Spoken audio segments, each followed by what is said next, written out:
Hola, buenos días con todos y con todas. Gracias por estar esta mañana aquí con nosotros, mañana casi tarde.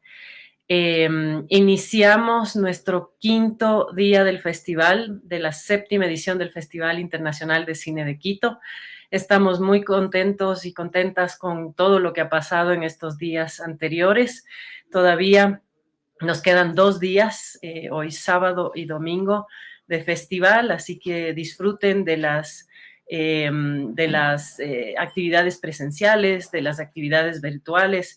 Estamos con cosas excelentes pasando a nivel de festival. Estoy muy contenta por presentar esta conversación. Creo que es una conversación muy importante.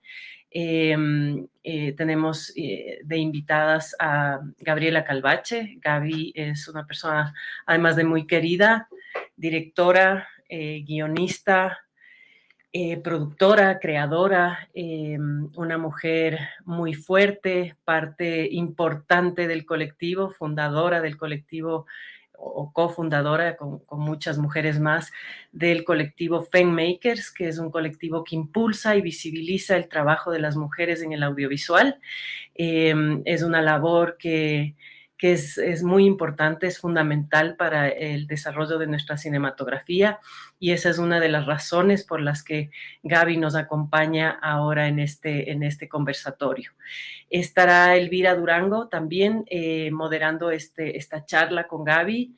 Elvira también es parte de Filmmakers y nada, muy orgullosos y muy honrados de tener a estas dos mujeres aquí delante de la pantalla y a muchas de las mujeres conectadas viéndonos hoy. Fundación Telefónica cree que en el poder transformador de la tecnología, por eso desde su programa de conocimiento y cultura digital desarrolla diferentes espacios de divulgación de la ciencia, la tecnología, el arte a través de investigaciones, conferencias, encuentros, exposiciones y talleres que impulsan la incorporación de la tecnología como habilitante de desarrollo social con el fin de contribuir al cierre de la brecha social con el uso de plataformas digitales que amplifiquen el acceso a la cultura y el arte. Damos por iniciada esta conversación. Le doy paso a Elvira Durango y a Gabriela Calvache. Muchas gracias por estar aquí. Muchas gracias, Anaí. Gracias por este espacio, por invitarnos. Buenas tardes con todas y todos.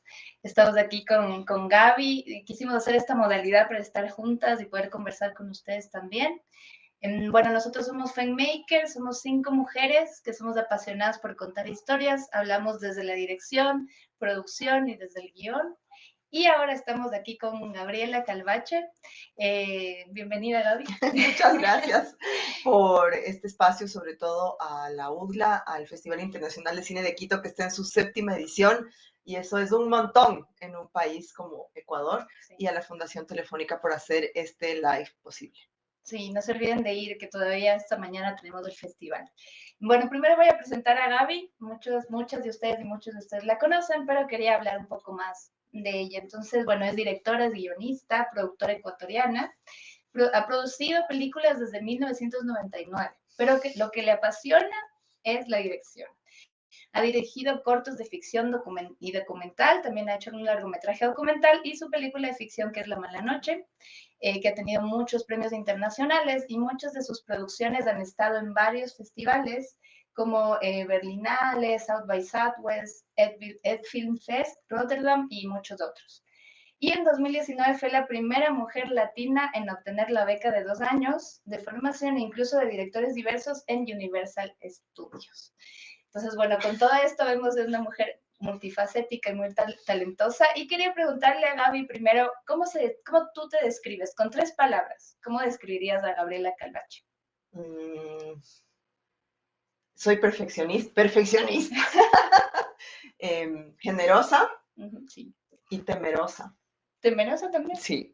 Wow, sí, pero bueno, la generosidad como que va moviendo esa temerosidad.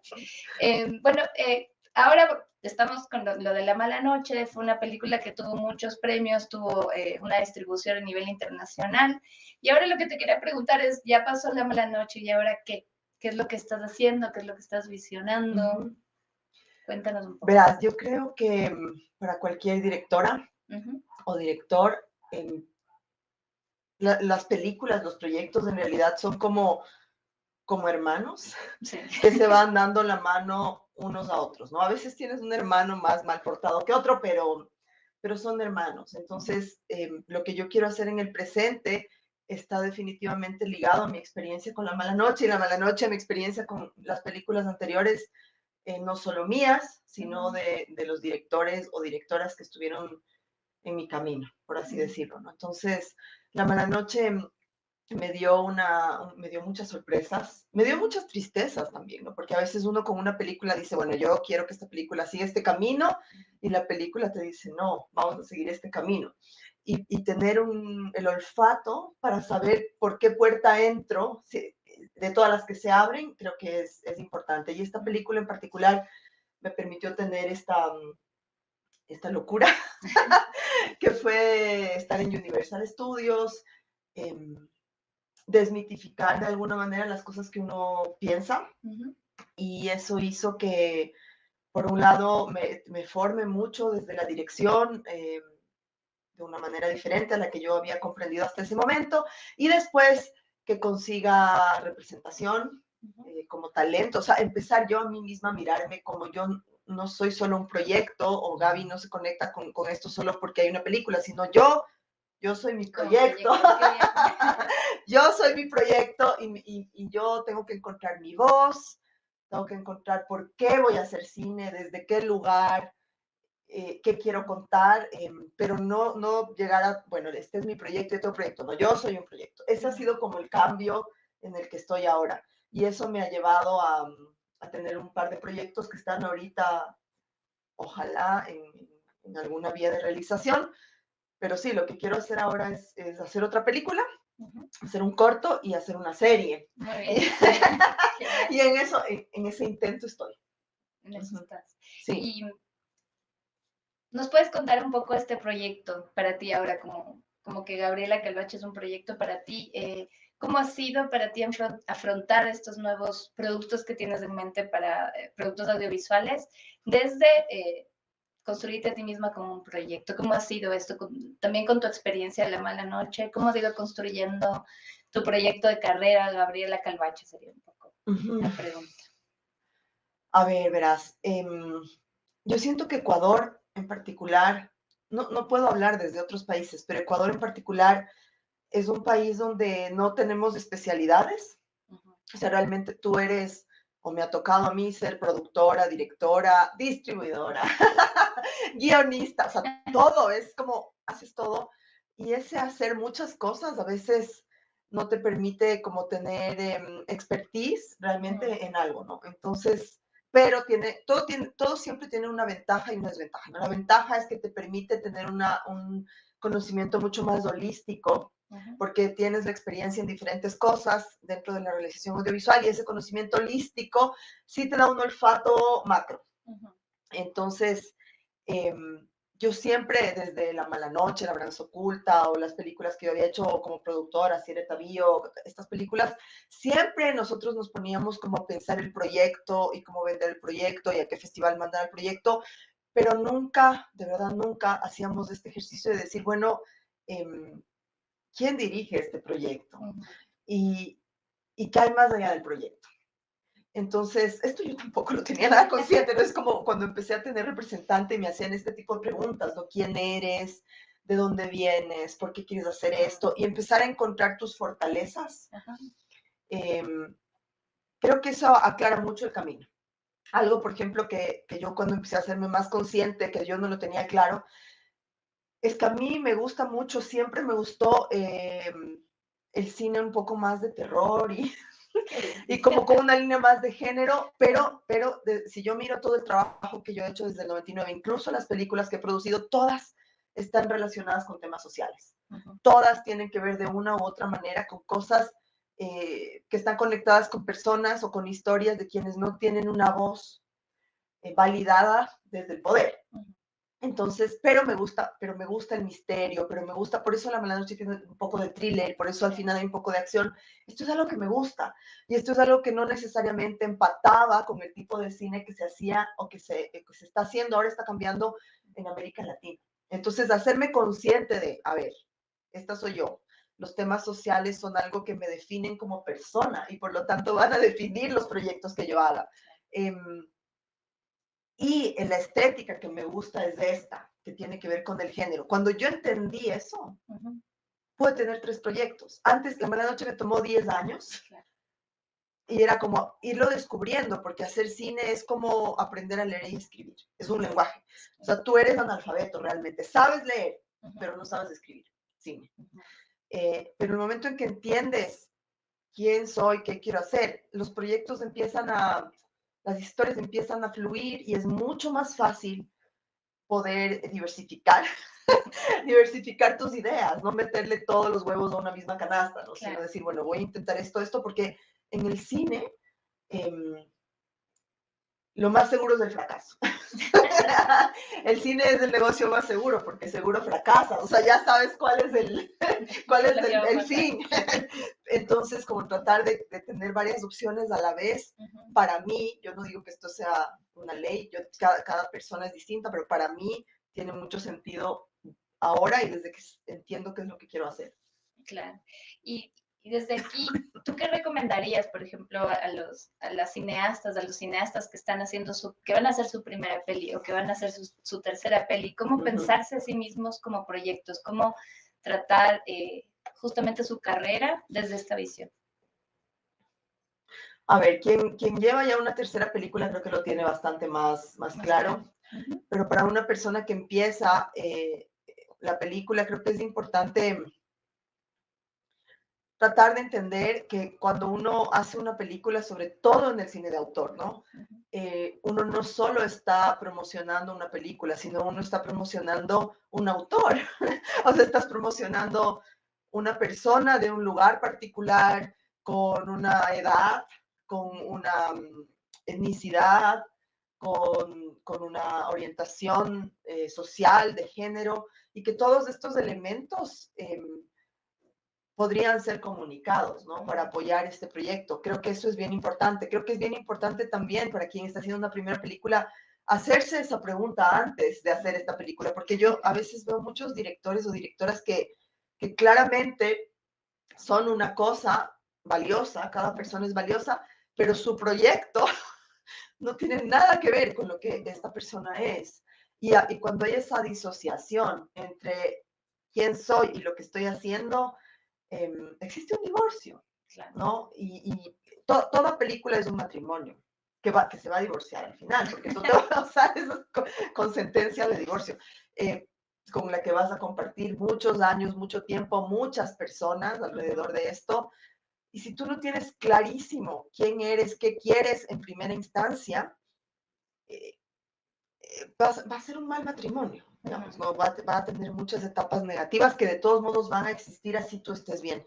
Entonces, para mí esto de entender quién soy, también te ayuda a entender qué tipo de colaboradores van a estar alrededor tuyo. Esa es otra cosa clave para mí. Es como, si yo ya sé que a mí no me gusta el conflicto, que me gusta trabajar con rigor, por ejemplo, ¿no? Que soy exigente, y estoy trabajando con una persona conflictiva o egocéntrica o que, no sé, tiene poco rigor o que, no sé, esto va a ser un problema. Va a ser un matrimonio difícil. Va a ser un matrimonio difícil y eso no descalifica a la persona, descalifica el hecho de que los seres humanos nos llevamos dentro de sistemas sociales, ¿no? Entonces, ese sistema es un sistema que tiene un problema y tiene que curarse.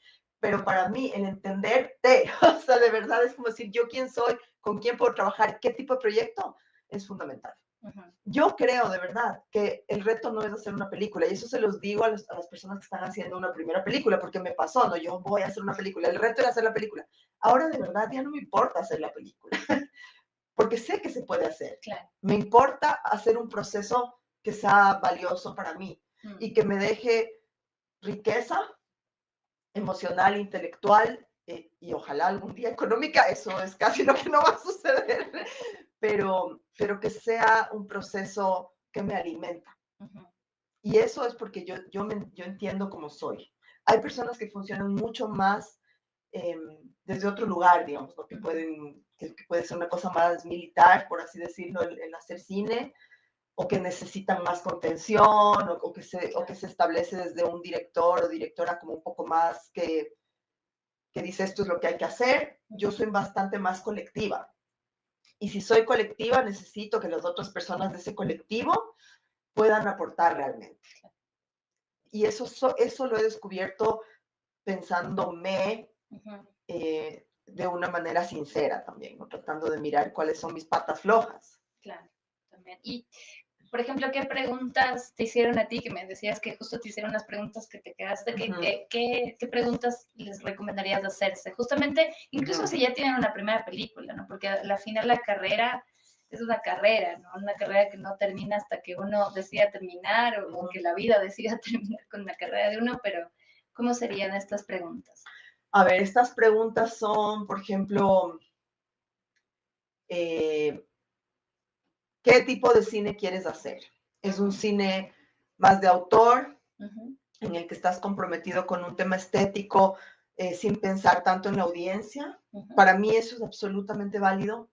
Un tipo de cine que va a ir más a un museo, a un festival de cine, a festivales de cine en general, o quieres hacer un cine que tenga tal vez una estética que es que es más popularizada, por así decirlo, entonces que puede tener un alcance mayor. Eso yo creo que es una decisión que uno tiene que tomar conscientemente. Luego, dentro de ese tipo de cine, ¿qué? De cualquiera de los dos que escogiste, ¿no? Es un cine más, en nuestro caso, si somos ecuatorianos, que vamos a hablar de Ecuador, no necesariamente, yo no creo que uno tiene que hablar necesariamente del lugar de donde uno viene, pero bueno, si hablas de Ecuador, ¿desde dónde hablas de Ecuador? Desde un lugar que te pertenece, o sea, son tus historias personales, desde donde tú quieres comunicar, o quieres comunicar de algo que no te pertenece y que llegas desde la investigación. Ese es mi caso, por ejemplo. Yo soy una cineasta que vengo también del periodismo, porque tengo un padre periodista. O sea, hay cosas, lo que les decía otra vez, ¿no? Encontrarse a uno mismo, y eso me hace que mis películas hayan sido casi siempre, excepto por un corto, pensadas desde el cómo investigo, qué es lo que me atrae, por qué me interesa. Esa es otra pregunta que hay que hacerse, ¿no? Luego un tema de la estética.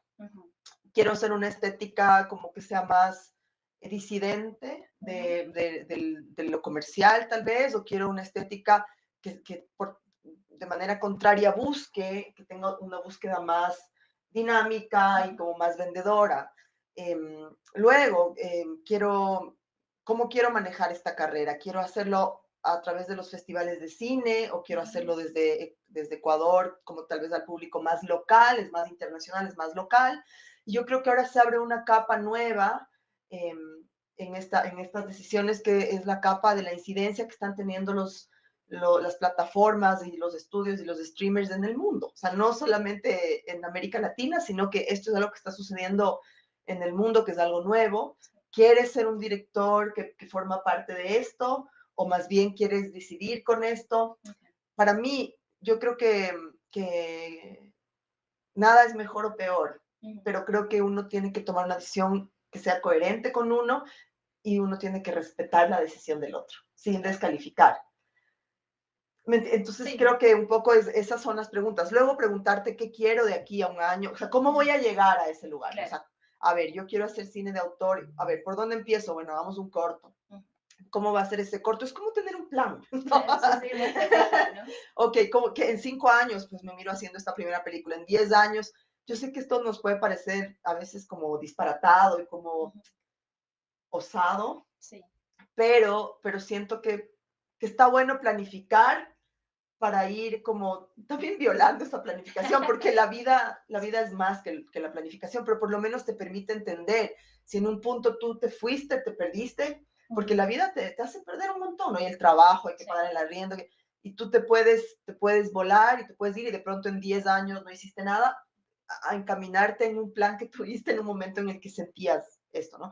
Y otra cosa que siento muy sincera es decir, no lo quiero hacer. O sea, me parece súper honesto descubrir en el camino que esto que yo pensé que era para mí no es para mí. Ujú. Y eso es tan valioso como lo otro. Claro.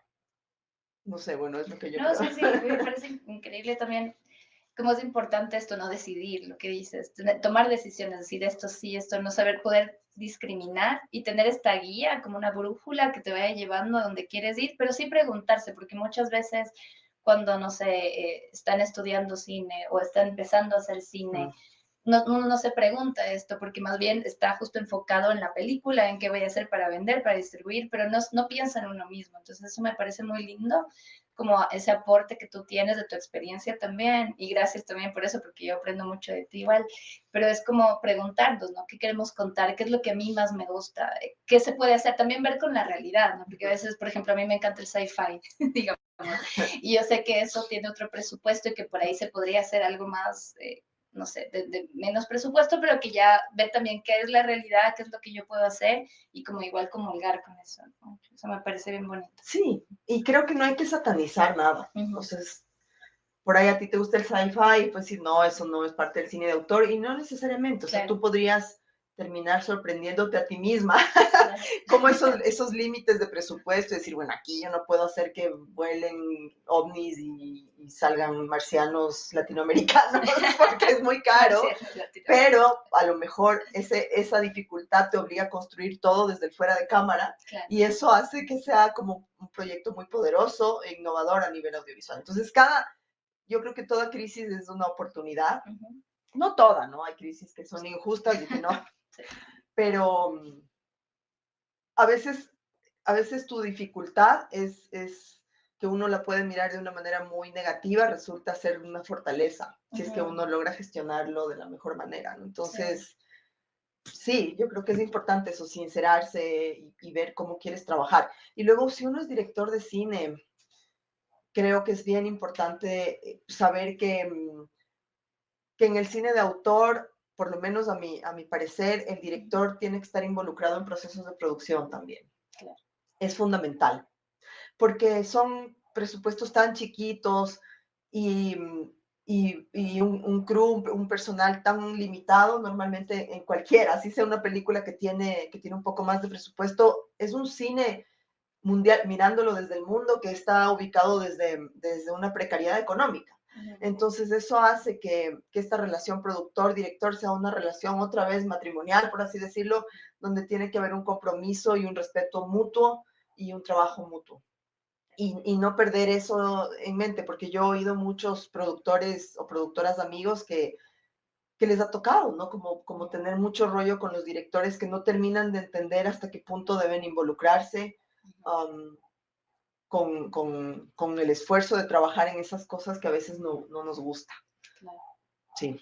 Sí, aprender a trabajar en equipo, ¿no? O sea, yo creo que es parte también del proceso de ser directora, como aprender, porque de alguna forma es un liderazgo, o sea, no de alguna forma, es un liderazgo. Sí. Y entonces tienes que aprender a decidir, pero a la vez manejar un equipo. Y justo como es un matrimonio con la historia, con la película, pero a la vez con tu equipo. Y yo, esto como para acabar con este tema, solo te preguntaría, Gaby, ¿qué le recomendaría? Si paso uno, hacerse esas preguntas, ¿verdad? Ujú. ¿Y cuáles serían los siguientes pasos para alguien que está empezando para poder forjar su carrera, además de ser su brújula, su planificación? ¿Qué otra recomendación les podrías dar? Es como súper difícil esta pregunta porque así como cada película es un mundo, cada persona también lo es, ¿no? Entonces algo que le funcione a una persona le puede destruir a otra. Ujú. Pero en mi caso, creo que lo que yo entiendo más ahora, que no entendía de la misma manera antes, es la necesidad de hacer red. Ujú. El cine es un arte colectivo. Sí. Yo sé que a veces dice como una película de, pero en realidad esa película le pertenece a muchas personas. Sí. Y yo creo que entender ese colectivo, a mi juicio, y esto no tiene que ser así para todos los directores o directoras, pero a mi juicio es como un círculo sagrado, por así decirlo, donde esas relaciones son muy importantes y donde tiene que haber transparencia. Ujú. Porque cuando no hay esa transparencia y uno empieza a descubrir cosas que no fueron dichas de manera frontal, es muy duro, porque es una familia, ¿no? Entonces yo creo que por un lado, saber tejer esa red, saber tejerla de manera consciente, o sea, decir, a ver, esta persona puede o no trabajar conmigo, no por juzgar, sino por esta línea de valores y de deseos y de metas que tengo, o no. Muchas veces queremos trabajar con nuestros amigos, pero por ahí nuestros amigos justo no calzan, no todos, o sea, sin maldad, digo, ¿no? Sí, sí, Yo sí. sé que mucho cine se ha hecho entre colectivos, entre amigos, o sea, todo bien, yo te estoy diciendo cómo lo miro yo. No, está súper bien. La otra cosa que siento es que creo que el arte en general, ¿no? El cine es un lugar donde puede haber mucho espacio para el ego. Y yo creo que el ego es un enemigo muy grande para el crecimiento, para el desarrollo de una carrera. Porque te puede, sí que cuando tú tienes talento, porque hay mucha gente con talento en este país, ¿no? Y en cualquiera, puedes como despegar haciendo un proyecto que funciona, pero finalmente en el cine, tanto de autor como en el cine comercial, las relaciones humanas son fundamentales. Entonces yo creo que no hay que tener solo una inteligencia artística, sino también tener una inteligencia emocional. No sé, esto sí. Pensaría, ¿no? Y como otra vez vuelvo al tema de descubrirme, ¿no? Saber cuáles son mis limitaciones. O sea, por ejemplo, yo soy una persona con miedo, lo digo muy en serio. Muy poca gente sabe que yo tengo terror de subirme a los aviones, que soy bastante paranoica. Lo soy, o sea, yo lo sé y lo trabajo en terapia. Y tal vez por eso me interesa este tipo de cine, ¿no? Que es un poco más como de género, porque de verdad, y mucho antes de que el Ecuador se ponga peligroso, yo estoy pensando siempre cómo va a pasar esto, el terremoto, el derrumbe, o sea, estoy el ladrón, en donde esté, o sea, yo puedo estar en la mitad de Suiza, que no es nada inseguro, y estoy como mirando todos los puntos. Sí, eso es algo que me da mucha vergüenza aceptarlo, pero yo sé. Y eso que es para mí una dificultad, a veces se vuelve una dificultad, o sea, a veces no, sufro muchísimo subirme al avión, entonces estoy como una semana y media antes me sudan las manos, estoy pensando, me estoy despidiendo de la gente, o sea, ya es como muy ridículo. Espero que nunca me pase nada y esto no quede así como un recuerdo de que yo tenía miedo del avión, pero esto que es como una debilidad, para mí también se convierte en una fortaleza, porque mi manera de viabilizar un poco estos miedos es a través de hacer películas que tratan sobre temas que me hacen sentir fuerte y que me dejan ver la fortaleza de otras personas dentro de sus propias dificultades. Qué bonito eso. O sea, qué lindo que te puedas conocer tanto a ti para que incluso en tus películas de alguna forma tú te reflejes, ¿no? Y te apoye, pero también te enfrentes a tus miedos en las películas, porque también La Mala Noche al menos sí tiene momentos muy, muy fuertes. Sí. Y como que enfrentarse a algo que uno ni se imagine que es tan fuerte también te ayuda como a crecer como persona, como decías, yo creo que igual una directora, un director, al ser líder, también es importante manejar esta inteligencia emocional y a través de conocerse uno mismo, no solo que tu carrera va a subir, porque además tú vas a saber qué quieres hacer, con quién quieres trabajar, con quién no, otra vez sin decir como no es una cosa personal, sino simplemente lineamientos del equipo. Entonces me parece muy bonito. Tenemos una pregunta de Ricardo Sempertegui. Dice, hola, ¿qué consejo darías para empezar una investigación del largometraje? Uy, qué buena pregunta. Estaba justo, Ricardo, ¿no? Sí, Ricardo. Ricardo, estaba justo ahorita a hablarles de la investigación. Algo que me pasó a mí en mi proceso de aprender a hacer cine desde mi manera, digamos, ¿no? Cada experiencia es distinta y es particular y es valiosa, pero desde mi manera, una de las cosas que más me ha costado en mi vida es decir no. Tengo el sí muy fácil. Aprender a decir no ha sido es un proceso. Y otra cosa, pensar que yo puedo todo, o sea, eso no, yo puedo todo, y ocultar un poco este hecho de que soy miedosa. Y entonces en ese yo puedo todo, justo empecé a hacer una investigación para La Mala Noche, que es para quienes la vieron, bueno, ya saben de qué va, pero quienes no, esta es una película que aborda la historia de una mujer que se prostituye voluntariamente y que a lo largo de recorrer la película te das cuenta de que no es voluntariamente, de que está extorsionada y de que una mafia de tráfico de mujeres la tiene cautiva a pesar de que ella vive en libertad. Esto es la película. Pero para yo llegar a esta historia, yo investigué alrededor de 100 mujeres en situación, que habían vivido situación de tráfico sexual, que habían estado expuestas a mafias terribles, y además hice investigación de libros y de ONGs, y, o sea, toda esta investigación, digamos, desde un lugar más racional y más del estudio. Y yo, en mi inocencia, no tuve la precaución de pensar que este tipo de temática es un tipo de temática que a mí, sin ser psicóloga o sin ser una trabajadora social, podía tocarme hilos muy profundos. Claro. Entonces sí, me entregué a la investigación y de verdad busqué a todas las personas que estaban relacionadas con este tema, busqué, me acerqué, me involucré, y eso estuvo muy bien, porque si hay algo que yo siento es que si uno va a hablar en una película de algo, de un tema que no le pertenece, debe investigar, porque si no se siente como, como superficial tal vez, ¿no? Y yo siento que la investigación fue bastante buena, tal vez excesiva. Hubo un momento, me acuerdo mucho, que estábamos con Berta Navarro, que es una productora increíble, y con Laura Esquivel, que escribió Como agua para chocolate, en un taller, y yo seguía contándoles, yo estaba fascinada en la investigación, y las dos me dijeron como, ya, has investigado 3 años, has visto a 100 mujeres, tienes todo, haz tu película. Y la otra cosa, que eso, yo creo que eso estuvo bien y que hay que saber frenar la investigación en un punto.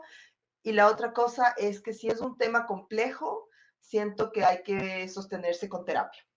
Que eso es algo que yo no hice en ese momento y que sí lo estoy haciendo ahora con el tema de la película que estoy desarrollando ahora, que no puedo contarles, qué pena, porque tengo acuerdos de confidencialidad, pero es una película en Los Ángeles, en un tema muy jodido, y una serie también de la cual no puedo hablar, pero que es otro tema. Igual, así como La Mala Noche, son estos temas que involucran muchas cosas complejas, ¿no? Entonces, ahora sí, yo hago entrevistas, lo investigo y voy a mi terapeuta, aprendo a poner esto muy, entre comillas, fuera de mi vida privada, para no entrar a mi casa con mi familia, con mis hijas, con esto que sí me pasó con La Mala Noche, que terminó afectando la vida de mi pareja, mía, de mis hijas. O sea, yo me deprimí, yo empecé a odiar a los hombres, lo cual es un absurdo total, ¿me entiendes? Claro. Es como esa primera reacción cuando descubres la violencia y tal, y luego tuve que hacer un ejercicio de abrazar nuevamente el hecho de que, a mi juicio, no, yo no veo el mundo como blanco-negro, ¿no? Hay un montón de grises que tenía que aprender a abrazarlos. Entonces, nada, yo creo que en la investigación hay que entregarse, hay que cuidarse dependiendo del tema, pero definitivamente un proyecto que no te pertenece a la historia debe ser investigado a nivel bibliográfico, a nivel de otras personas. Pero yo añadiría una última cosa, y es que en La Mala Noche yo empecé investigando y después escribí, y ahora escribí y después investigué, y siento que eso es más rápido. Así, qué bien. Porque es como mis supuestos, hay una conciencia colectiva que sí nos permite entender las emociones, sobre todo, estaban ahí, y luego ya en la investigación fuimos diciendo, esto no es así, y ya lo vas modificando. ¿Y qué cambió? Son 2 vías, que la una me tardé 5 años en escribir y la otra me tardé 1. También llevas aprendiendo, ¿no? Con la experiencia. Sí. Muy bien. Tenemos otra pregunta de Alejandra Coral, que sería, Gaby, ¿cuál es tu peor error como directora? Ok, mi peor error como directora es desconfiar de mi capacidad de dirigir. Siento que ese es mi peor error, como que he dudado mucho de mí misma, y a veces he buscado como, ok, no estoy lista, voy a producir a alguien más. Que no no está mal, yo he aprendido de los aciertos y de los errores de otras personas y honro mucho esa oportunidad, pero debí confiar un poco más. Y yo siento que las mujeres, yo y en general todas, pecamos de esto, sí, porque es un tema que finalmente viene de una construcción patriarcal en la que vivimos durante miles de años, ¿no? Al menos 4000. Y hace muy poco es que ha empezado el feminismo, si lo ves en esta línea de tiempo. Entonces las mujeres no hemos sido pues dueñas de la palabra, del pensamiento, ni siquiera de los bienes, ni de los hijos, o sea, claro, son cosas nuevas. Las mujeres hemos tenido que vivir bajo la protección o bajo las leyes de los hombres, o de una sociedad patriarcal masculina, y eso hace que nosotros dudemos de nosotras mismas, ¿no? Y eso para mí creo que ha sido el error más grande, porque yo lo miro así, ¿no? Yo soy una mujer que cumple 45 años ahora, y yo creo que muchas de las cosas que estoy haciendo pudiesen haber sucedido 10 años antes, si es que yo confiaba más en mí. Claro. Y ese creo que es mi mayor error. Pero tal vez mi mayor acierto es darme cuenta. Y no, o sea, como esto que te sucede adentro, como exteriorizarlo y decir, esto es, tengo que aprender a confiar más en mí. Y esa es una lucha para mí también, ¿no? A veces, yo qué sé, me están pasando cosas muy lindas después de Universal, y cuando alguien me da un sí y son productores grandes, yo enseguida dudo, ¿no? Estoy súper contenta, pero luego estoy dudando por qué yo, si de ley hay alguien mejor. Y después tengo que decir, no, espérate, tú sí puedes y no tengas miedo. Y me da un montón de miedo, de verdad, me da un montón de miedo. Hace 2 días firmé un convenio increíble, y lo primero que hice apenas se cerró esto fue, me puse a llorar y a dudar, y ahora no voy a poder. Entonces, creo que es la cosa más difícil con la que yo tengo que luchar, y es un error. Creo que tenemos que aprender a confiar, no desde el ego, no, soy buenísimo y no has trabajado, no es así, pero es desde el decir yo puedo, todos podemos, en realidad. Sí, gracias por compartirnos eso, porque es algo que creo que no se habla mucho. En general se habla varias cosas desde el cine, pero nunca contamos de este miedo que tenemos todos, ¿no? Y es lindo escucharte a ti, porque eres una persona que tiene mucha experiencia, muy talentosa, que has llegado a varios lugares del mundo con tu película, que tú tienes miedo todavía. Eso yo creo que también nos ayuda desde el cine también vulnerabilizarnos, ¿no? Y contar, sí tengo miedo, puede ser que esta es mi cuarta, quinta película, pero todavía tengo miedo y es normal y está bien. Y ahí está el grupo justo para contenernos, ¿no? Justamente no, esto de los egos no nos ayuda a decir tengo miedo, sino yo puedo, sí. Yo puedo ser todo, como dicen, ¿no? Entonces, y sí, el síndrome del impostor, de hecho ahora se habla mucho en psicología desde el síndrome ya no del impostor, sino la impostora, justamente por esta historia patriarcal que tenemos y que las mujeres siempre estamos dudando. Entonces, gracias por abrirnos el camino y también por contarnos de tu miedo, porque yo también tengo miedo y sé que muchos que nos escuchan a veces dicen, yo debería saber esto si yo estudié, o yo ya tengo esta película, esto yo debería saber, y claro, no es así, ¿no? Cada película, como tú decías, es como un hijo, de alguna forma es un nuevo proyecto que te va a enseñar cosas que no tenías idea, a pesar de que tengas una carrera muy larga. Tenemos más preguntas, gracias por preguntar, si quieren, hagan todas las preguntas que quieren, aquí les tenemos a la Gaby, hay que aprovecharle.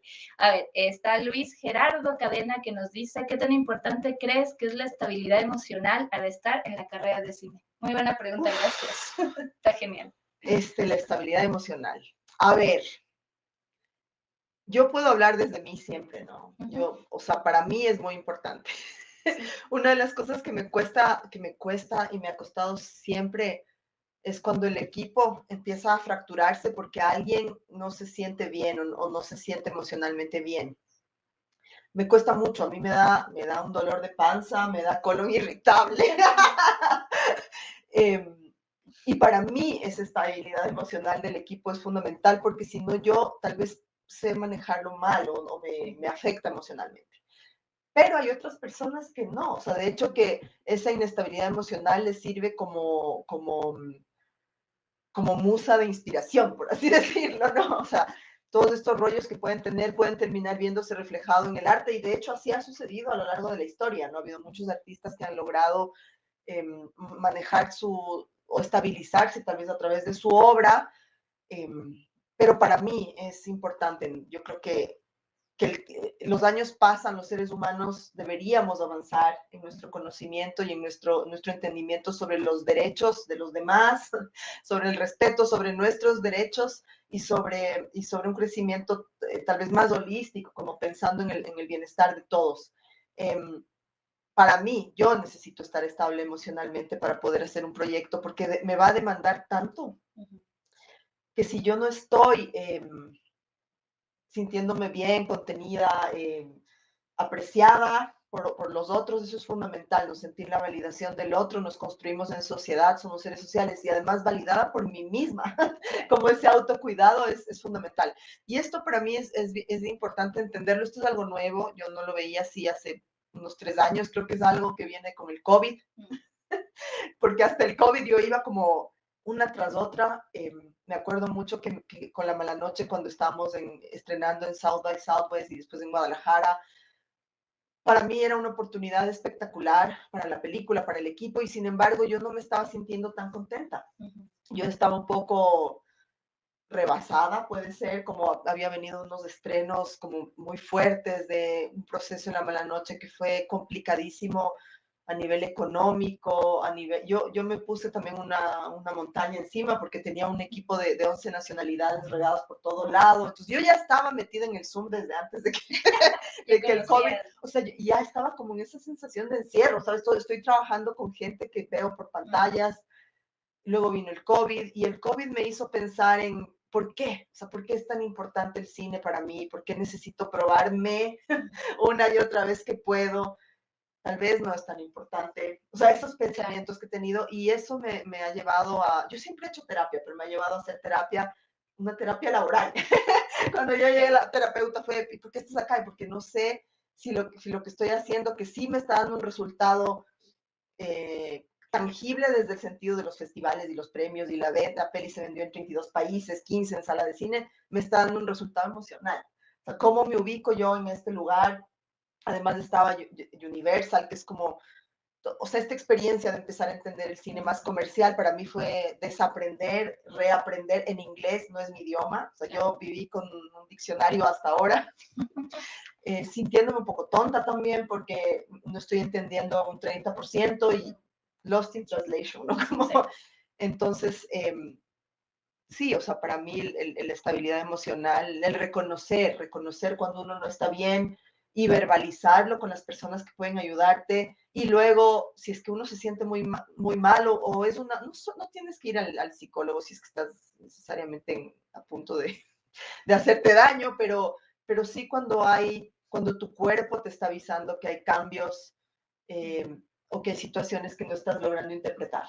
Claro. Y para mí, justamente, ¿no? El cómo manejar entenderme yo frente al cine fue importante, ¿no? Además, cuando uno envejece, yo tengo 45 años, entonces, ¿y a quién le interesa una directora después de los 50? No, o sea, sí, pero bueno, es muy importante. Qué bien. Bueno, vamos a ver el tráiler de La Mala Noche, justamente que hemos estado hablando. Las personas que no han visto, pues les invitamos a ver, es una gran película. Por favor, si nos ayudan pasando el tráiler. No sé si me escucharon, creo que sí. Sería el tráiler.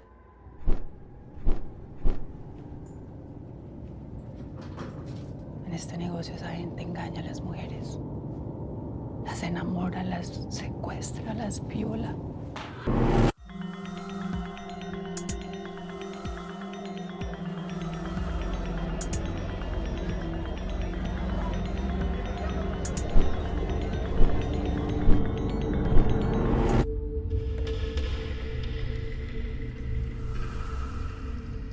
Julián, yo vi una niña en esa casa. Quiero sacarla de allá. Pilar. Me llamo Dana.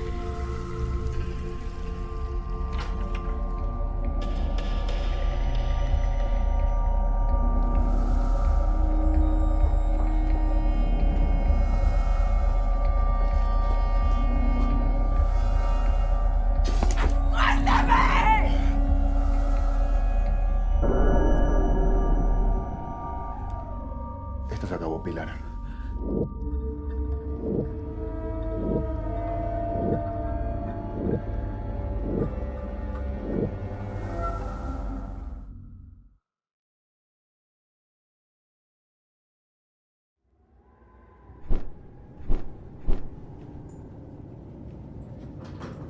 En este negocio esa gente engaña a las mujeres. Creo que sí. Nos cacharon. Pero bueno, vamos a ir con una pregunta y después quería hacerle unas consultas a Gaby sobre La Mala Noche. Pero María José Requelme nos dice, bueno, hola, un gran saludo, soy Majo Requelme. Quisiera saber, Gaby, desde tu punto de vista, ¿cuál es la situación de las mujeres actualmente en el cine ecuatoriano?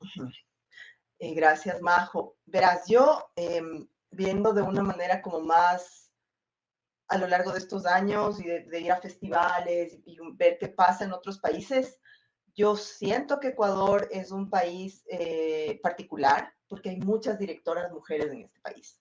Y eso no sucede así en todos los países.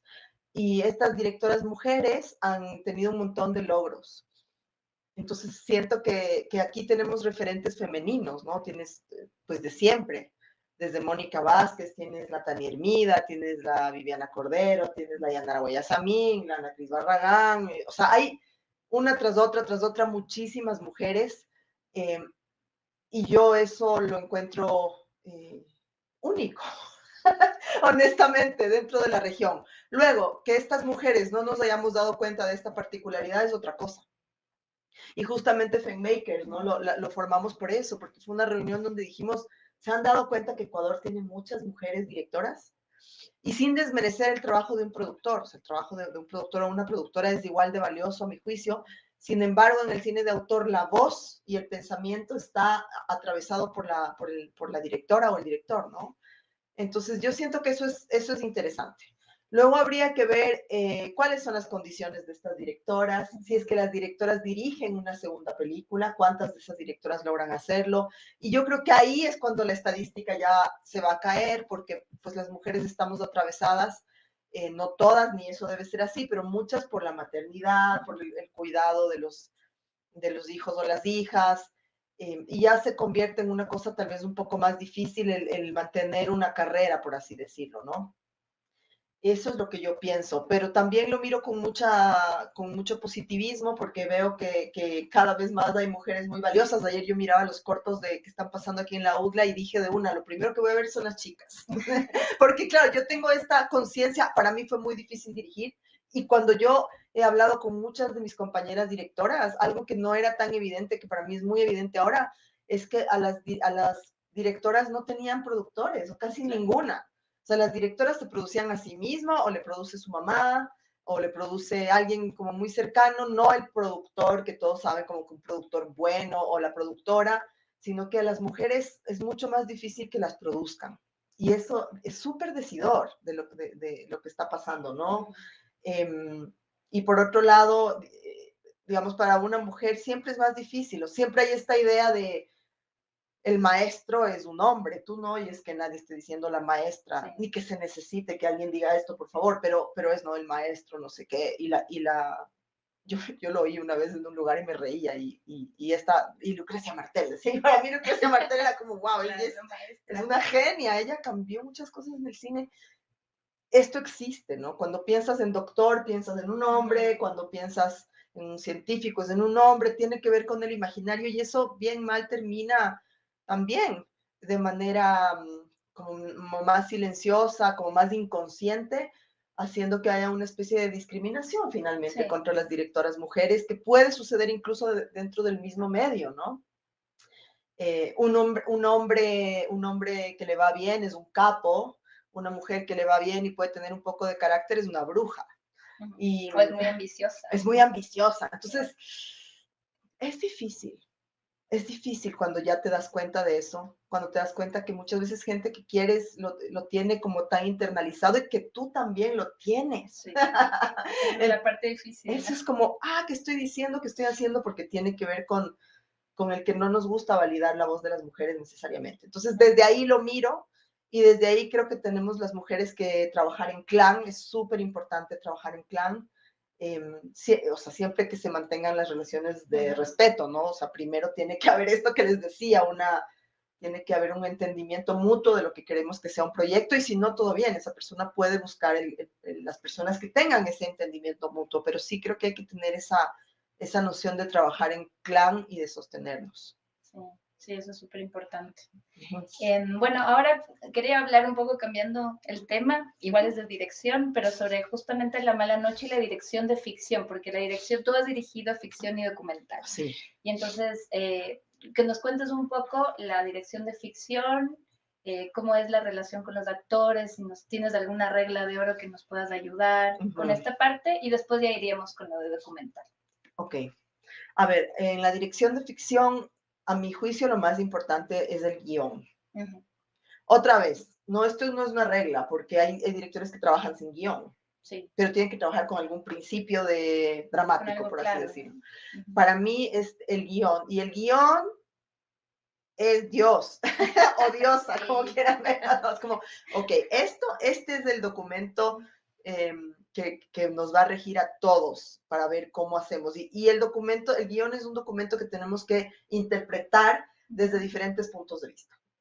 El director o la directora tiene que interpretarlo de una manera holística, ¿no? Entender el sonido, la imagen, dónde está el personaje, dónde viene, dónde va, y las cabezas de equipo lo van a entender de una manera más específica, ¿no? Ajá.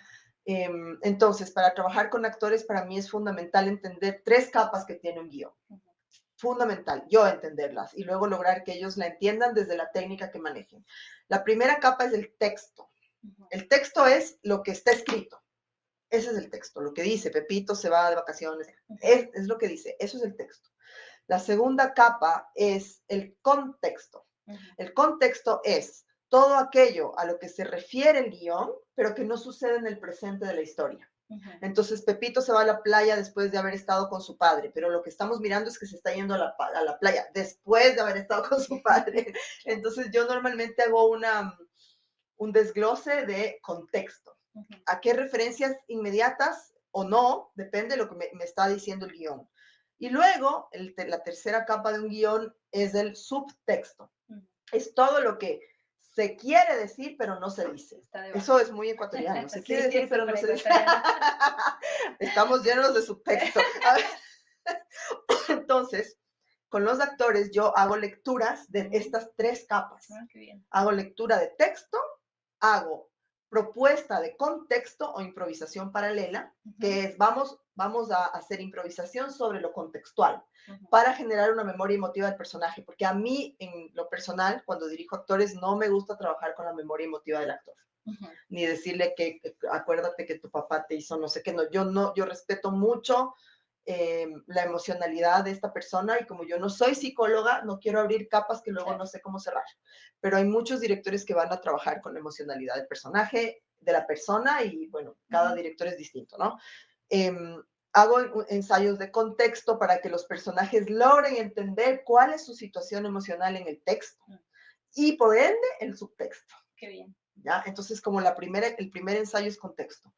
Después, intento comprender cuál es la escuela de la que viene el actor, ¿no? Es muy distinto si un actor viene de una escuela de memoria emotiva, por ejemplo, a que si es un método Meissner, donde es reacción frente al otro, a que si viene, no sé, te digo, viene de algo más de Stanislavski, o sea, ¿cómo entiende este actor la actuación? Para mí es fundamental. Porque yo también puedo investigar, o sea, la investigación no es solo sobre el tema, es cómo dirijo a esta persona, ¿no? Trato de mantener una relación de amistad, ahí sí, mis actores son sagrados para mí. Si hay alguien sagrado, para mí, los actores. Ellos están sobre mí definitivamente. Entonces intento estar como en relación con ellos, entenderles, saber sus necesidades. Cada actor reacciona de manera distinta frente a la película, ¿no? Ujú. Eso también hay que saber. Cada actor ensambla distinto con otro actor. Entonces uno tiene que estar muy perceptivo para entender cómo funcionan esas dinámicas y corregirlas en caso de que, por ejemplo, no se atraen. Claro, tienen que Y atraerse. tienen que acostarse en la película, ¿se me Claro. entiende? Entonces, ¿cómo logras eso? Hay que lograrlo de alguna manera. Y luego, al final, bueno, no al final con los actores, pero yo sí que pienso en lo siguiente, que es una técnica que aprendí de Judith Weston, Ujú. que es una formadora de directores, de actores para cine, que ha trabajado con Cuarón, que trabajó en la película Selma, que estuvo nominada al Oscar. O sea, es alguien que sabe mucho cómo hacerlo, y es dividir el guión. Esto me enseñó el Diego Araujo y el Juan C. Jacome, ¿no? Porque ellos habían conocido a esta autora y me la recomendaron, que es dividir el guión en acciones ejecutables. Ujú. Yo he visto mucho que los directores o directoras dicen cosas en el set que no son ejecutables, que son conceptos, como más rápido, más lento, más intenso, menos intenso. Dale, o sea, es como más intenso. Son conceptos. Ujú. Y el actor trabaja con el cuerpo y con la mirada, o sea, es ahí. Entonces tienen que ser acciones ejecutables, que te den una idea de qué es lo que tienes que hacer. Y hacer el desglose de esos verbos puede hacer que cambie la textura de cada plano. Ujú, Entonces, por ejemplo, tú decirle a alguien, yo qué sé, enamórame, ujú, es un verbo de acción. Es muy distinto a decirle coquetéame. claro, Si yo te digo enamórame, creo que vas a ser más sutil. sí, Si yo te digo coquetéame, tú vas a estar en otro mood. Y eso, solo esos dos verbos de acción ejecutables van a cambiar completamente el mood, la manera en la que este actor o actriz va a ejecutar su escena, ¿no? Entonces tú como director tienes que tener muy claro cada escena, qué verbos debo usar para lograr las diferentes texturas que quiero. Y eso con cada actor. claro. Y si no funciona, porque a veces no funciona, y si no funciona, es importante trabajar con las imágenes. Ujú, Por ejemplo, si tú le dices a este actor, bueno, esta es una escena que es muy triste y aquí, no sé, se ha muerto tu padre y estás ahí en la cama y el actor está con una cara de sonrisa que nadie se va a creer que se le murió el papá y tú le das verbos de acción y no puede porque es duro como actor afrontar la cámara, perder la conciencia de la cámara. Entonces lo que puedes hacer es darles imágenes y decirle, mira, tú eres esto, tú eres un gatito que lo han destetado y se han llevado a su mamá porque se murió wow, y estás acostado en una esquina. Entonces, esa imagen hace que esta persona pueda entender al gatito claro, y pueda, con su mirada, con su cuerpo, como comunica, darnos eso que tú quieres. ujú, Entonces, para mí, desde ahí puedes dirigir un actor.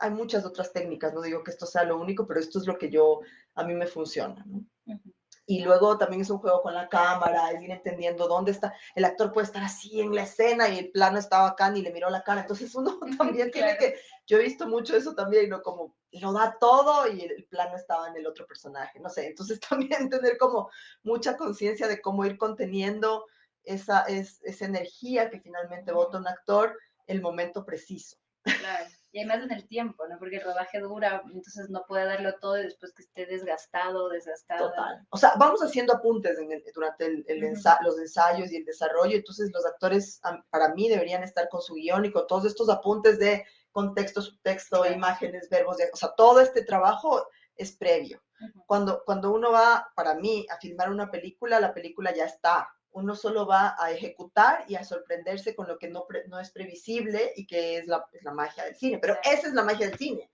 Para mí, la magia del cine no es llegar y ahora el actor llega y, ay, no hemos ensayado, chuta, vos dices esto, ¿verdad? O sea, no, esa no Claro. es la magia del cine. La magia del cine es sorprenderte con lo que pasa, que no es planificable, Ujú, pero cuando has trabajado en lo otro. claro. Claro, es que te sostiene, no tienes una estructura y a partir de eso puedes improvisar, pero ya la improvisación adquiere otro matiz, ya no es como eso, Cualquier llego cosa. y ¿qué hacemos? Sino como llego, hicimos algo, pero ahora voy a dejar que fluya, ¿no? Exacto. Tenemos varias preguntas, así que me alegro un montón. Veamos, vamos con Pablo Mogrovejo, que dice, ¿cuál fue tu experiencia con la nominación al premio Oscar? ¿De qué manera se puede mejorar el sistema de promoción de películas ecuatorianas de los premios internacionales como el Oscar y el Goya? Qué pregunta, Dios mío, Pablo. Necesitamos una hora más para responder. ¿Cómo te respondo esto? A ver, no fue una buena experiencia, voy a tener que decirlo con mucha honestidad. Ecuador en ese momento no tenía ningún fondo. Yo me acerqué al Instituto de Cine, recuerdo decirles, bueno, quedé en el Oscar y cuando uno queda para el Oscar en este país, en los últimos años, no fue siempre así, tú asumes la participación y tú asumes todos los gastos, ¿no? Wow. Entonces yo ya venía, como les cuento, con un sentimiento así de por qué estoy haciendo esto y encima más tenía que enfrentarme económicamente a esta situación. Yo fui al instituto y me dijeron como que no había nada de dinero, entonces dije, listo, no hay dinero, know-how. ¿Cuántas personas se fueron financiadas, con mucho respeto lo digo, pero se fueron financiadas por el Estado a representar al Ecuador? ¿Dónde está el know-how? ¿Dónde está lo que estas personas trajeron? ¿Cómo lo gestionó el Estado? Yo no estoy hablando mal de mis colegas, sino de cómo el Estado termina teniendo esa información, esos contactos y ese know-how que también tiene que venir desde el Estado para apoyar a sus cineastas. Y ese know-how no estaba. O sea, yo no sabía quién contactar, ni cómo hacer una función, ni con quién tengo que hablar, nada. Entonces, bueno, yo por suerte hice un evento de crowdfunding, levanté 6,000 algo de dólares, que esto también tengo que decirlo, que eso termina siendo una cosa muy de privilegio, porque no todas las personas pueden hacer un crowdfunding en un mes y levantar dinero si no tienes un círculo que está dispuesto a ponerte, que a veces es tu familia, Claro. en su gran mayoría, y termina siendo una cosa muy privilegiada. Pero bueno, mi experiencia fue esa. Al final, lo que sí sucedió es que me puse en contacto con la agregada cultural del Ecuador en ese momento, que se llamaba Ivonne, me voy a acordar su apellido ahora, y la verdad ella fue increíble. No tenía un centavo, de verdad no tenía un centavo, pero ella hizo todo lo que pudo por ayudarme a gestionar que haya invitados. Yo conseguí una sala de cine, le pedí ayuda al gobierno de México, y el gobierno de México me puso una función. Con ese dinero que logré levantar, yo me fui y renté un hotel, que no era ningún hotel bueno, era así como sencillo, y pagué un PR, un relacionador público con el que yo había trabajado antes, que es Cinema Tropical, y con ellos hicimos una estrategia que sabiendo que era imposible llegar a una nominación al Oscar, porque una nominación al Oscar requiere mucho dinero y una estrategia país que este país no tiene. Está lejos de tener una estrategia país para el Oscar o para un festival de cine cualquiera. Estamos bastante solos los directores de cine y los productores al respecto. O sea, es una soledad. Una de las razones por las que yo decía, ¿por qué hago cine? Es por sentirme huérfana. Y este sentimiento no es solo mío, es muy duro. Entonces, bueno, yo fui y hice lo que pude, hicimos un montón de prensa, presentamos la película en un barrio súper latino. No, yo creo que no fue nadie de la academia a verla en realidad, porque ahí tienes que pagar lugares oficiales que cuestan muchísimo dinero. Entonces, yo creo que hay que ser realistas, y creo que una película sin una estructura Estado y sin un plan claro de festivales como país, va a ser muy difícil que llegue a optar por un premio Oscar. Yo no le hago ningún fiero al premio Oscar, siento que es importantísimo, sobre todo para empujar a la cinematografía de un país. Pero lo que sí hice fue pensar otra vez en esta estrategia, ¿no? ¿Cómo logramos que esta selección se riegue en otros festivales, termine empujando la película? Y eso fue lo que hicimos muchísima prensa en América Latina. Esto devino en un montón de festivales más durante pandemia, que no sabíamos en ese momento que iba a haber una pandemia. Y para mí también fue muy bueno, porque enseguida yo me fui al programa Universal, o sea, conecté el viaje con eso, y finalmente ahora estoy cosechando un montón de conocimiento que ya veremos si me sirve de algo. Tal vez me sirva para dar clases, pero lo que yo decía al comienzo de esta entrevista, una cosa conecta con la otra, ¿no? Son redes que se tejen y que uno tiene que aprender a tejer. Pero mi experiencia fue esta, Pablo, y fue bien doloroso, la verdad. Claro, es bastante difícil, como dices, si no tienes como que te sostenga el país, porque es un monstruo el Oscar, entonces tienes que llegar con una estructura fuerte. Sí. Y bueno, vamos con otra pregunta con respecto a la parte de dirección. Dice, es Diana, saludos filmmakers, Gaby, prioridades, historia, técnica o mirada. Historia. Sí, porque mirada, tú puedes tener una mirada increíble, que eso si no termina en el guión, la tienes tú. No, cuando el director tiene que explicar de qué va su peli porque nadie entendió, la tienes tú, pero la mirada tiene que estar, tiene que sostenerse acá, ¿no? Y la técnica, yo creo que la técnica es nada si no acompaña la dramaturgia. ¿Y la dramaturgia de dónde sale? Del guión. Entonces la historia es todo en el cine, es absolutamente todo, tanto en el cine de autor como en el cine comercial. De verdad, o sea, si tú tienes un guión que está funcionando, ese guión puede mover muchísimas cosas a favor de un proyecto, pero si el guión es flojo, no.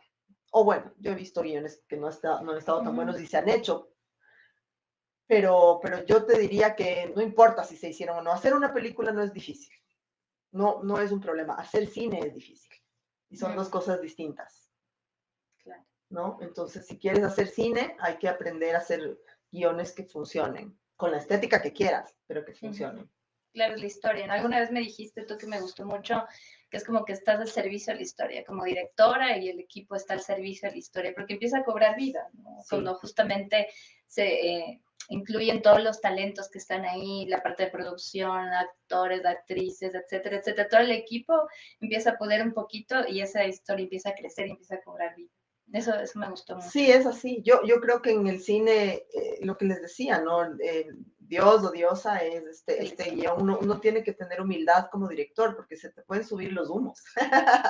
Y estás como, yo soy un genio. No eres ningún genio. Tú dependes del trabajo de los demás, tienes que tener visión, tienes que saber manejar las relaciones y tienes que honrar la historia que estás contando. Sí, y bueno, hablando de la historia, ahora vamos con el documental. No tenemos tanto tiempo, pero sí quería hablar sobre eso también, aprovechando tu experiencia. En la dirección de documental, ¿cuáles son las similitudes, cuáles son las diferencias con ficción? Si nos puedes compartir un poco. Ok, a ver, yo siento que el cine documental es de cierto modo una ficción también, ¿no? Porque la realidad no es tangible, la realidad no existe. Todos somos como subjetivos, nuestras miradas son todas subjetivas y cuando muchas subjetividades coinciden hay una realidad macro, por así decirlo, ¿no?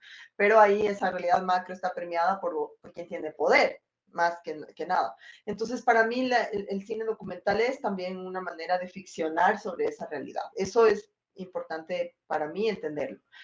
Luego, también requieres de personajes, de locaciones, de un guión, como depende qué tipo de cine quieras hacer, como una estética, ¿no? ¿Quieres observar al personaje, quieres estar dentro del personaje, quieres no intervenir, quieres intervenir sobre la historia? Hay muchas técnicas y muchas maneras de hacer cine documental. Y claro, hay una diferencia, no estás trabajando con actores profesionales, no estás trabajando con una historia que necesariamente inventas, sí que intervienes desde el guión y desde la edición, que es una segunda escritura. Entonces ahí ya es cuando ficcionas de alguna manera o empujas para que aquí la cosa diga más así. O sea, uno sí interviene, pero finalmente la diferencia es que estás trabajando con seres humanos que están contando su historia. Y ahí yo siento que la ética es fundamental. Igual con los actores hay que tener mucha ética, ¿no? Pero la ética de saber que esa historia que te están contando es sagrada para estas personas y que tú tienes que trabajarla desde ese lugar. Igual hay técnicas de dirección de entrevistas, si es que quieres hacer entrevista, o de dirección de no actores, para poder manejar una historia documental, ¿no? Pero para mí va por ahí, tiene que ver con el respeto absoluto del otro y sincero, ganarte la confianza de estas personas. Y creo que para eso uno tiene que ser una persona empática, o intentar ser una persona empática. Nadie te va a soltar una historia si tú llegas como con exigencias. Claro. Cuando le estás pidiendo a alguien que se ponga frente a la cámara y te cuente. Yo me acuerdo que con Labranza Oculta, cuando yo estaba filmando, era difícil el hecho de que yo soy mujer y de que yo grababa un grupo de 60 albañiles hombres. Y ya eran todos hombres, pertenecíamos a dos mundos, a dos realidades completamente distintas. Entonces, para mí entrar, yo a ratos sentía que se mataban de la risa de mí, sobre todo los viernes, cuando ya se pegaban los tragos, se reía. O sea, yo era como esta rarita que está ahí metida en medio del cemento todo el día. Y luego con el tiempo fuimos haciendo una amistad que fue muy linda y creo que ahí es cuando ya yo pude empezar a filmarles sin que ellos estén tan conscientes de la cámara, porque eso en el documental es tal vez el gran problema, ¿no? El que te está mirando a la cámara así. Porque empiezan a actuar de cierta forma porque está en la cámara, claro. Las personas son así normales y prendes la cámara y empiezan, o sea, ya imposta, ya, y cómo lograr que se borre la cámara y que haya una intimidad. Entonces sí siento que ese es un trabajo más complejo. Y en general siento que la postproducción del cine documental difiere muchísimo del cine de ficción, porque en la ficción ya tienes un determinado número de horas. Puede pasarte que un corte no funciona como tú quieres, entonces te toca medio ver cómo le ajustas, pero en el documental hay tantas posibilidades que los documentalistas suelen estar ahogados en planos y poco perdidos, ¿no? Y ahora... y creo que es una post muy compleja a la que hay que hacer en el cine documental. No siempre, no hay reglas, pero creo que esa es una gran diferencia. Sí. Tenemos más preguntas. Entonces, Luis Gerardo Cadena, ¿en qué momento de tu carrera te sientes más cómoda hoy en día con toda tu experiencia o tus primeros años y todas las posibilidades por venir? ¿En qué momento de mi carrera me siento más cómoda? Sí. Yo anhelo muchísimo cuando yo empecé a hacer cine. para ser honesta. Creo que fue un momento de tanta ignorancia y la ignorancia a veces es la clave de la felicidad, ¿no? Entonces solo estás en la ilusión. Y cuando recién salí de la universidad, y en realidad Ecuador no tenía casi nada de cine, éramos todos ignorantes, ¿no? No teníamos, nadie sabía realmente cómo funciona el mercado, que hay que saber, porque si no las películas no se mueven. Y esa ignorancia a mí me llevaba como a arriesgarme cosas que yo no, que ahora tal vez no las daría, ser como más espontánea, como más ilusionada, así como cuando recién te enamoras, que te parece perfecta esa persona y solo a los 10 años ya le descubres todo lo que realmente es. Ese momento me daba mucho amor, mucha ilusión, una entrega absoluta, casi que era Dios, digamos, hacer cine, ¿no? Ahí yo me sentía muy cómoda por la ignorancia que tenía. Ahora me siento más segura, que no es lo mismo.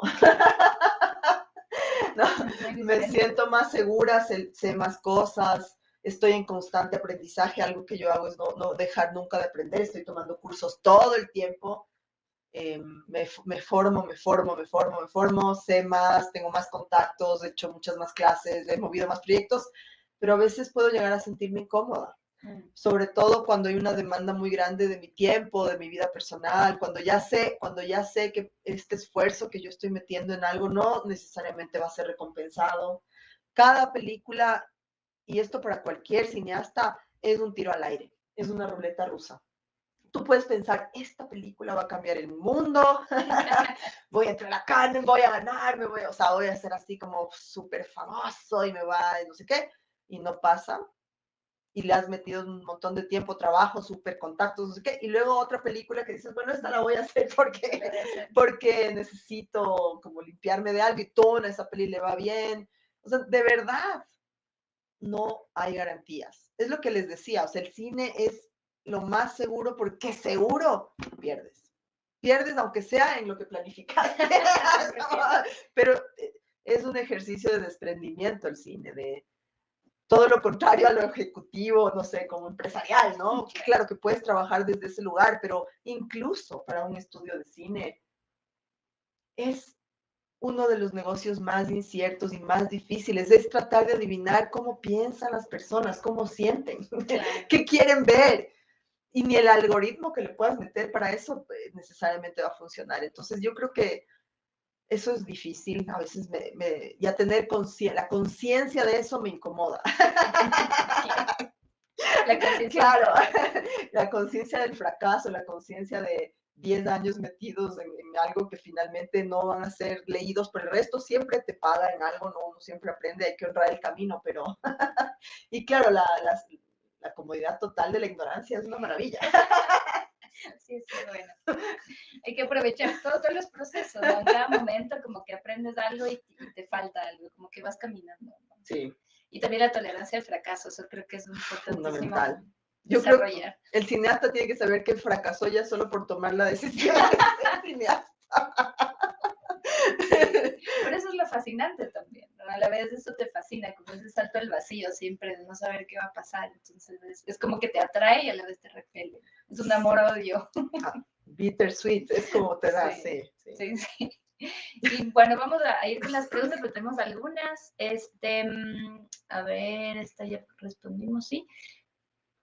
Sí. ¿Cuál te parece que es la principal debilidad de los guiones ecuatorianos? Pregunta Yael. Uy, Yael.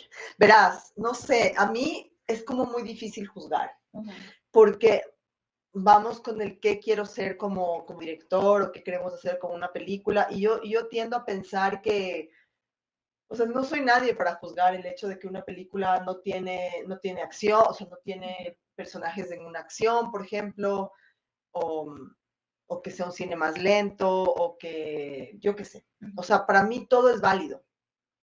Tal vez, validando el trabajo de todos mis compañeros y compañeras cineastas, tal vez lo que falte más es coherencia respecto a la decisión que han tomado. Entonces, a veces puedo ver películas que tienen muchas cosas buenas, pero no terminan de ser completamente coherentes con la decisión estética que han tomado. donde los personajes a veces tal vez no se desarrollan suficientemente bien, y si no es una peli de personaje, tal vez la atmósfera que están planteando no está completamente desarrollada desde el guión.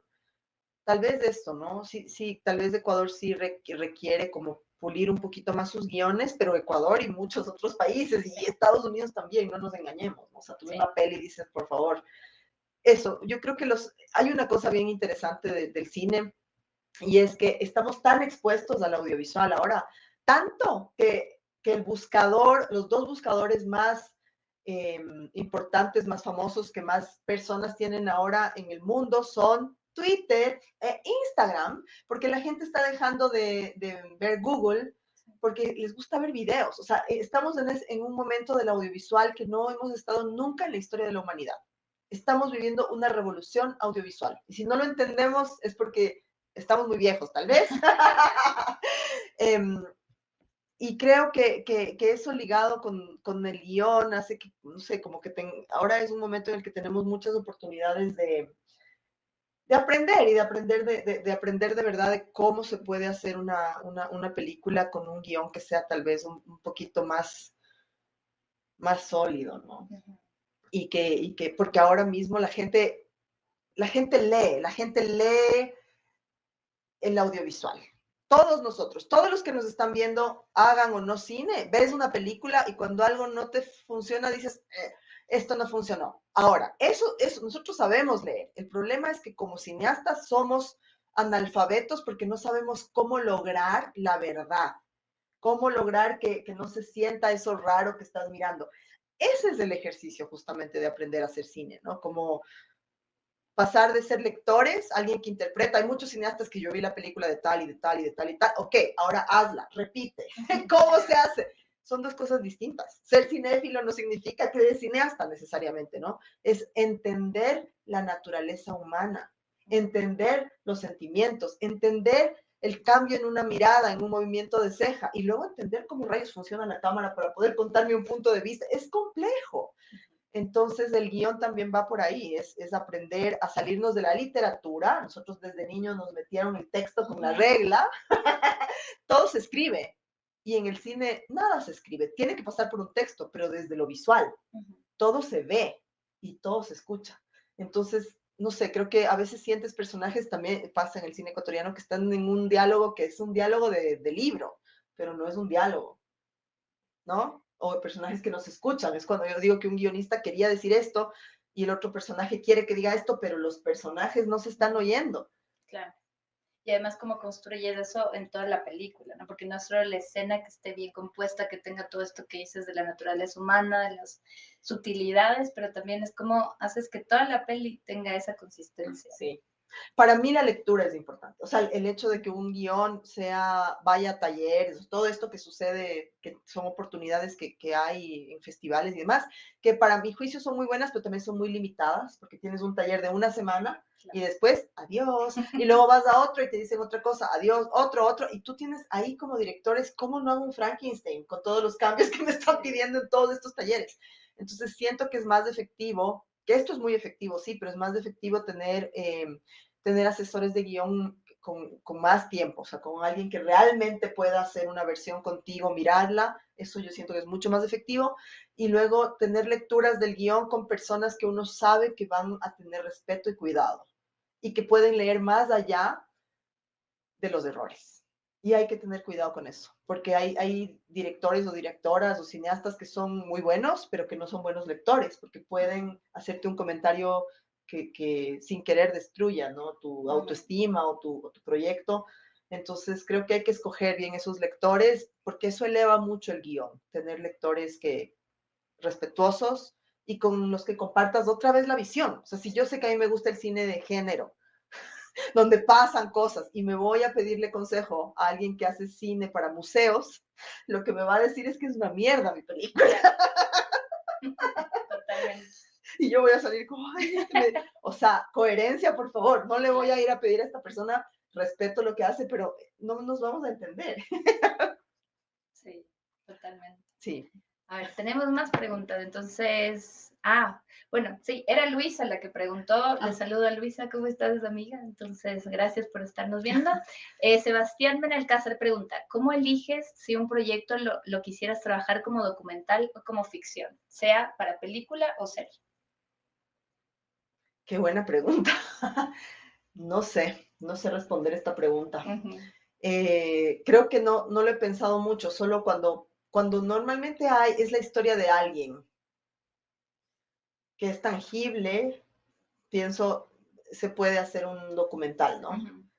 Pero sabes que ahora más que estoy como trabajando ya, como cerrando convenios y así con productores más industriales, por así decirlo, ahí en los contratos te ponen todas esas posibilidades, ¿no? O sea, tú firmas, tú dices, yo creo que esta historia es una serie documental, pero en el contrato tú firmas serie documental, película de ficción, podcast, serie transmedia, no sé qué, o sea, Claro. porque es verdad, Sebas, es verdad, una historia tiene un potencial que a veces no sabemos mirar cuánto potencial tiene, ¿no? Puede ser un podcast de ficción y vas a ver cómo funciona, entonces creo que mi nivel de planificación no llega a ese punto, pero sí que mirando esos convenios digo, o sea, yo debería pensar un poquito más allá, ¿no? De momento, cuando estoy imaginando una historia, sé que va a ser ficción porque no hay esos personajes, pero cuando ya me topo con personas, podría ser un documental. Con La Mala Noche, por ejemplo, yo pensé, ¿no? Esto podría ser documental. Y luego dije, no, porque si yo pongo a estas chicas a hablar frente a cámara, yo tengo mafias de verdad. Claro. Y yo estoy, o sea, yo amo el cine, pero amo más mi vida. Entonces, no, digamos, en ese caso para mí es ponerme seguro, pero hay directores que en realidad lo hacen, yo respeto mucho, yo como soy una miedosa, ya saben que yo no lo voy a hacer, pero hay directores que van y cuentan unas historias y qué valioso, ¿no? Que haya gente que esté dispuesta a eso, pero yo no. Está bien que sepas lo que tú quieres hacer, justamente. Sí. Entonces creo que por ahí, creo que el proyecto te habla también, ¿no? Y ya después el productor te endereza. Te ponen en carrera, pero igual, y preguntarte ahora también con esto que decías del boom audiovisual que tenemos, justamente cómo se pueden expandir productos de ficción o documental hacia series web, podcast. ¿Cómo ves eso tú ahora? ¿Cómo tú también te relacionas con este boom audiovisual? A ver, yo lo veo desde dos lugares. Yo lo veo desde el lugar de mi generación, ya te repito, 45 años, venimos de un cine como más comprometido con un continente, con una estética, con una lucha estética también frente a una masificación de un cine más comercial que tiene mucho poder, que tiene mucho poder de incidencia en el imaginario mundial. Entonces, desde ese lugar yo siento que el cine de autor es fundamental y que no debe desaparecer y que es necesario que muchos cineastas se mantengan en ese lugar estético. Lo respeto muchísimo. Sin embargo, yo veo como una oportunidad laboral y una oportunidad creativa el hecho de que el cine ahora mismo ha cambiado. Es un proceso que ya se iba dando a través de las plataformas, cuando aparece Netflix, aparece Amazon, aparece Apple TV, empiezan a aparecer estas plataformas grandes y no tan grandes también del país. Algo cambió. Y lo que cambió, por un lado, es que tú tienes acceso al cine mundial desde tu casa. Yo me acuerdo en la época en que teníamos que piratear, o sea, que teníamos que realmente irnos a los piratas de DVDs a mirar la película tal. ¿Y por qué lo hacías, no? Porque un director de cine que está viendo cine pirata y te cuestionas, pero si no lo haces, ¿cómo la ves? ¿Cuál es el acceso? Tenías que esperar que llegue el Festival de Cine, porque el Festival de Cine sí que es el acceso al cine mundial, pero esa era mi realidad. O sea, yo cuánto cine no vi porque estoy en Ecuador en los años 90 y no voy a ver. Habían estos discos grandes que le dabas la vuelta, o sea, solo el aparato ya era complejísimo y costaban $50. Entonces era acceder a la cultura, era muy elitista. ¿Qué pasa con estas plataformas? Pasa que se democratiza. por un lado, el contenido que viene desde los Estados Unidos, pero la segunda cosa que sucede, y que eso es lo que a mí me parece alucinante, es que en una primera instancia es un contenido que viene de Estados Unidos, pero en una segunda instancia los países del mundo empiezan a sorprender con series o con películas que de pronto empiezan a ser hits mundiales, como La Casa de Papel, o como Squid Games, o como, no sé, estoy poniendo ejemplos, pero debe haber muchos otros que por ahí nos pueden contar, que son ideas hechas desde ese país, con productores de ahí, con actores de ahí, y que de pronto empiezan a hacer un boom en otro idioma. Ya no lo tenías que hacer en inglés, lo estoy viendo en coreano, lo estoy viendo en ruso, lo estoy viendo... Eso no existió nunca antes en la historia del audiovisual. Y yo siento que es una oportunidad. O sea, yo no soy una persona conservadora ni en el arte. Entonces, lo veo con muy buenos ojos para quienes quieran seguir ese camino. Y hay que ser sinceros, la gente que estudia cine en Ecuador no vive del cine, vive de hacer publicidad, vive de dar clases, vive de hacer institucionales. Y si es que esto es una posibilidad para que alguien pueda vivir haciendo audiovisuales, bienvenido sea, para quien quiera tomarlo, quien quiera mantenerse en otro lugar que se mantenga, porque así es, porque sí. Eso es la diversidad justamente, ¿no? Entonces lo veo con muy buenos ojos, siento que Ecuador puede, los ecuatorianos podemos acceder a eso si es que entendemos los caminos. Ahora hay mucha apertura para las series, hay una política de comprar ideas y series desde las minorías, nosotros somos una minoría en el audiovisual mundial, y creo que se puede ir a, cada vez más. El Festival de Berlín tiene series, el Festival de Guadalajara tiene series, Sanfic tiene series, el BAM tiene series, Ventana Sur tiene... A ver, si es que los festivales de autor están empezando a hacer ese cambio, ¿por qué le vamos a hacer un fiero nosotros? Claro. Quien quiera hacerle un fiero, bueno, todo bien, pero yo quiero estar con el... Yo tengo 25 años, pero quiero vivir el ahora. Sí, sí. Entonces... Y eso lo quiero, o sea, de verdad quisiera cuando sea vieja seguir como con los jóvenes entendiendo lo que están entendiendo, y es un momento increíble para el audiovisual. Entonces quiero mirarlo desde ahí. Luego hay otras discusiones al respecto, ¿no? La industria, cómo manejan las productoras, los derechos, o sea, no soy naif, ya no tengo 20 años. Ahora sí sufro por estos temas, pero lo veo con muy buenos ojos, la verdad. Sí. Sí, como dices, ¿no? Como irse alimentando también de los jóvenes, de lo nuevo que sale. Yo también creo que no hay que ser fieros. Y bueno, ahora ya quiero cerrar. Gracias, Gaby, por todo este conocimiento, por todo tu tiempo también y tu sinceridad. Súper linda la entrevista, me emociona un montón porque aprendo siempre con la Gaby, a pesar de que ya la conozco, pero siempre aprendo con ella. Espero que ustedes también hayan disfrutado y no se olviden de ir al festival. Tienen todavía funciones hasta mañana, así que están todas y todos invitados. Que tengan una buena tarde y bueno, también para que Gaby se despida. Sí, a mí me gustaría, bueno, agradecerles por su tiempo. Yo sé que en feriado y en Chuchaqui es difícil, pero gracias a los que han estado por su tiempo. Y nada más recordarles que pueden seguirnos a Fenmakers. Es un espacio en el que estamos @Fenmaker o @Fenmakers, lo buscan en Instagram y en Facebook, donde estamos evidenciando el trabajo de las mujeres en el audiovisual. Y bueno, nos pueden seguir a nosotras, Gabriela Calvache, Elvira Durango. Que tengan un buen fin de. Gracias al festival, vayan gracias a las funciones. A todo el equipo del festival. Gracias. Chao, chao. No puedo saltar. Mira, qué perfección. Vamos a ir.